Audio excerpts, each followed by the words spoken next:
Nothing sucks worse than when disease breaks out in one of your tanks. And I've been thinking about talking with you about fish disease for quite a while now, but it seems like now's the perfect time because it's breaking out in my tanks like a freight train. Okay, not all my nut jobs are coming down with something, but it's enough to make me uncomfortable. So let me tell you what's going on with my tanks, what I'm doing about it, which could help you if the same thing happens to you with your fish. And I'm going to start with my 180-gallon South American cichlid tank. Where did all the swallows fly when I was 17? Caught up in a dream that became a nightmare. It's a pretty common disease called fin rot. Your fish's fins get frayed and you'll see some discoloration around the edges of the fins. And look who's got it, my awesome red-tailed shark. At least that's what I think this is. It started as a small hole with white edges in that beautiful red tail. In a matter of just days, it progressed to this. Don't worry, I have more diseases to show you, including something that's going on in Alcatraz that I don't think I'll ever be able to get rid of. But let's talk about what you should do when you find something like fin rot on one of your fish. And this really goes for any disease. You need to become a detective and find out what's the underlying cause. Fish don't usually just get sick out of the blue for no reason. Always quarantine new fish for 4 weeks to make sure that they aren't going to introduce some terrible disease to your healthy inmates. That's a given. Always do that. Every time. Even if you don't think you need to. If you're doing that, then the main cause is generally going to be stress. Your fish is stressed for one reason or another. Your job is to find out what the hell's stressing him out. Water quality is a big one. I use API master test kits. Test strips aren't quite as accurate. You don't want any ammonia or nitrite at all. I know I don't have any ammonia or nitrite in the 180 based on the behavior of my fish, but my nitrates aren't high enough to be stressing my red-tailed shark out, or anyone else for that matter. So what's the cause? Well, the FX6 is a little dirty, I can tell by the particulate floating around in the tank. I'll clean that out, but it's not the cause either. So what do you do though if you have higher nitrates, above 40 parts per million? Well, you can do larger water changes or do them more often. You can feed them less because more food equals more poop or more waste sitting in the tank, and that's going to raise your nitrates. You can add plants to help reduce the nitrates, if you can keep them alive, which I usually can't, or thin out the stock in the tank so they'll produce less waste. Does your tank have any decor with sharp edges that they could be ripping their fins on? If so, just remove it or sand it down so it's not sharp anymore. Some other things that could be stressing your fish out and causing a weakened immune system include bullying. Is he being chased around all day? Did another inmate put a hit on him? I don't see that going on in here, but it could happen when I'm not looking. Are the tank conditions right? Do they need places to hide, but you didn't give yours any? Is there enough, or possibly too much current flowing through the tank? You might need to baffle your filter output, or if you have a wave maker, switch to a smaller one, pointed upward like I did in this tank. I only have it in this tank as a backup surface agitator in case the filter dies on me. I don't want any extra current at all. That wave maker will keep the water oxygenated, but it isn't blowing current throughout the tank. Is the tank too cold? Look for anything that could be causing your fish to stress out, because that's likely why he got sick. Remember that if he just has a normal looking tear in his fins, it might be just a normal wound that doesn't necessarily mean fin rot. Keep your water nice and clean and make sure that he isn't stressed out, and it might heal on its own. If it's fin rot though, you'll need to do something. Subscribe or someone dies. Ding ding.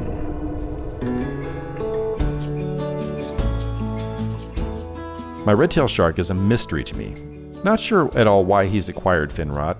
Oh, and one thing here, I'm not an expert on fish, never claimed to be.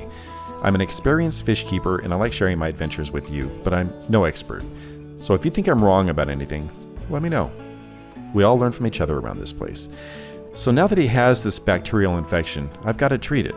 You'll find different ways to take care of it, and it can be a good idea to isolate your sick fish and put him into a quarantine tank or hospital tank. In this situation, he and the other nut jobs in this tank are still eating food. And it's great that he's eating because that way I can just dose the food and I can feed him and everyone else in the tank the medication, which will act as a preventative measure to keep the others from getting it too. And the best thing is that I don't have to move him out into a hospital or quarantine tank. I can just leave him right there, which will save me a ton of money since he's eating the food. I don't have to dose a lot of medication into that 180 gallons, which would cost a fortune. So I'm going to be feeding him fish pellets that have been soaked in Sechem Kineplex, which is used for gram-negative bacteria like fin rot and popeye. You can also use Maricin 2 or other medications that treat gram-negative bacteria. I also add a little Sechem Focus, and that helps the medication bond to the food. To mix it up, you soak the pellets in garlic guard and let them get soft. Then you mash them up and add the medication. Stir it up really well and then refrigerate it, and you're good to go. The garlic guard is great because it helps mask that terrible medicine flavor, otherwise they might not eat it at all. As you can see, mine's still going at this food like a maniac. I'll feed everyone in the tank this and only this for about 10 days and see if he's any better. Aquarium salt is also good for general healing of the fish, so if his fin looks any worse after feeding him this special concoction, I'll throw in a tablespoon for every 5 gallons of water in there. If you do that, remember it doesn't evaporate, so if you top off your tank, you don't need to add more salt. If you do a water change, only add back the proper ratio based on how many gallons you removed. A lot of times with fin rot, the fish will act sick, become lethargic, and hang out in the shadows, stop eating. If they're not eating, then you'll have to dose the water. This guy's thriving still, which drives a little doubt as to the nature of the tail issue. Did I misdiagnose it? I don't think so, but let me know if you think it's something else. Let me interrupt real quick just to remind you that memberships are available for the channel. They start at $4.99 a month, and you get different perks like being able to watch the videos a little bit early, using emojis in your comments, and other perks as well. But it's a great way to help the channel out, if you can manage it. Before I move on to what's going on in Alcatraz, let me give you an update on Zeke, my zebra obliquidens, my oldest cichlid and the best fish who ever lived. Several weeks ago, I told you about my boy Zeke. I wondered if he had fin rot also because the edges of his fins started to look a little frayed, and he was acting like he had it, kind of lethargic and just hanging out in the shadows. So I removed him and put him in my 55-gallon grow-out quarantine tank. I treated the water in the tank since he wasn't eating. Well, I have some bad news. He didn't make it. I don't think it was fin rot though. I think he was just getting really old and he died of natural causes. He didn't behave like he was suffering from a disease. He just acted like old people do when they reach the end of life due to aging.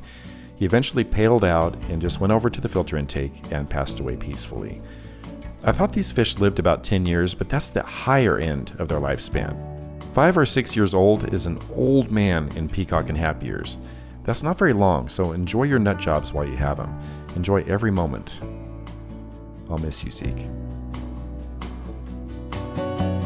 Lucky I learned what lemons can do. Lucky they let me here with you. Lucky.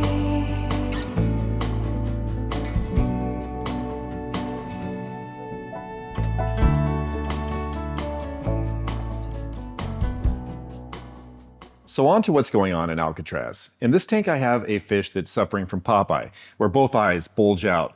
And it's a disease that I've never experienced before. And you're probably thinking, this guy's such a poser, man. He obviously has terrible water quality in all of his tanks. But that's not true. In fact, I tested my water parameters and they're great, and I do my water changes religiously. So what's up? And when you're strong, you never ask why. But can you learn to love your weakest side? Little sad eyes.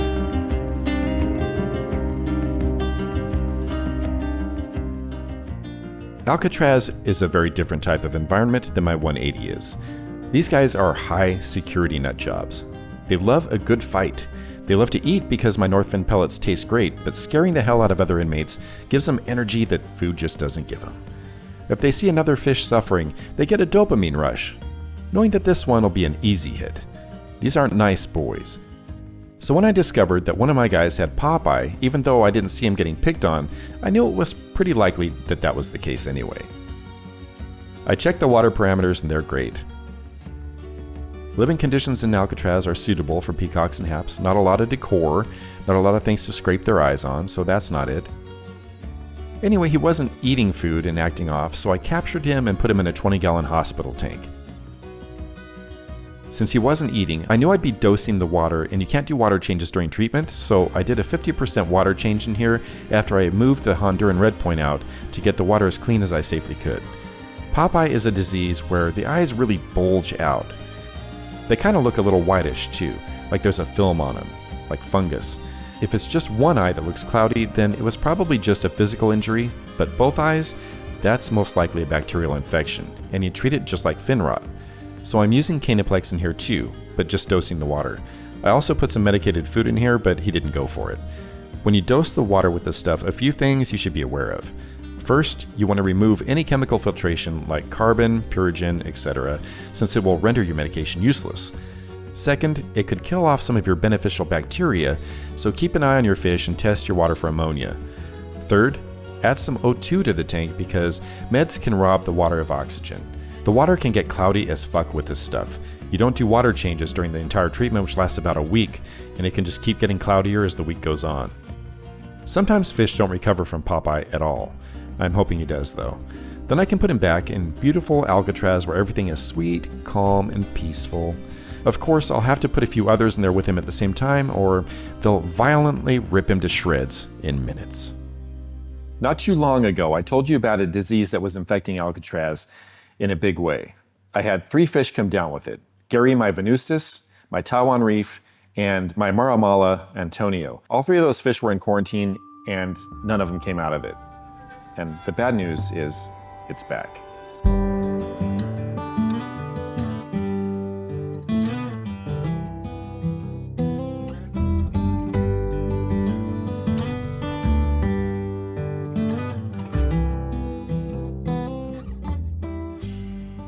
This one keeps fooling me. I think it's been eradicated from the tank because no one's come down with it in months, and then another guy all of a sudden comes down with this disease. The thing about Lymphocystis is that it's kind of a mystery disease. There isn't too much info on it, and what's out there is kind of conflicting. Some say it's harmless and it'll go away on its own with clean water, and you don't need to worry about other fish getting it. Others say completely the opposite. It can be passed by physical contact, and you need to worry about other fish getting it, so you have to quarantine. So I've been pulling fish out with this disease and hospitalizing them just to play it safe. I keep their water nice and pristine in the hospital tank and add some aquarium salt. One thing all sources agree on is that there's really nothing else you can do for a virus. It just has to pass. And that's just common medical knowledge. But it never does pass in my experience. It just gets worse until the fish dies. Like I said, I've lost 3 fish so far with it. Here's how you can tell if your fish has lymphocystis. Look for little wart-like pimples on your fish. They're typically pinkish and appear on the fins, on the scales, around the mouth, and just about anywhere. If they form on the mouth, this is extremely dangerous because they can get what's called duck lips, where their lips swell up really badly and eventually it can get so puffy that they can't eat and they just starve to death. Just because I've had 0 luck with it doesn't mean that every fish with lymphocystis is doomed. Unfortunately, it's just been my experience, and now my Hocloceps has it. See that little pimple on his mouth? That's definitely it. It's been several months since my Maramala had it, so I was hoping that it was gone. But nope. I still like isolating fish like this, but with everything else going on, I don't have another hospital tank available at the moment. I'll get him out of here as soon as my Popeye case goes away. I'm not really sure how Lymphocystis was introduced into this tank. I keep my water nice and clean. I'm careful when adding new fish not to get any of their old water in the tank. However, a long time ago, as you may know, I did buy some fish from a terrible breeder I've mentioned in several of my videos, and I wonder if one of those fish brought this disease over as a nice little surprise for me. Anyway, I don't think that I'll ever get rid of this disease unless I were to take drastic measures. By that, I mean either rehoming everyone to someone who knows they could be infected with it, which I don't see happening, or destroy every fish in the tank, take everything out and sanitize it all, then start fresh. Now let me ask you, do you see me killing all my beautiful inmates? Saudi tomate tu medicina, pez infectado. Eso me va a doler más a mi que a ti. No, that's stuff from horror films, which I love watching by the way, but I'm not a monster, so I'll just have to stop introducing new fish and see what happens over time. If the disease seems to have disappeared after 6 months to maybe a year, then I'll possibly consider adding more fish. If there's another breakout, then I'll just have to deal with the disease without adding new fish until the last one comes down with it. No new fish in Alcatraz for possibly years? That means I'm going to have to go through withdrawals, man. Unless I make up for it by adding lots of fish to my other tanks. Gotta feed the habit, you know what I'm saying. Now, wasn't this the best video you've ever watched on aquarium disease? I'm just kidding. I know it wasn't, but thanks for watching anyway. Until next time, peace out.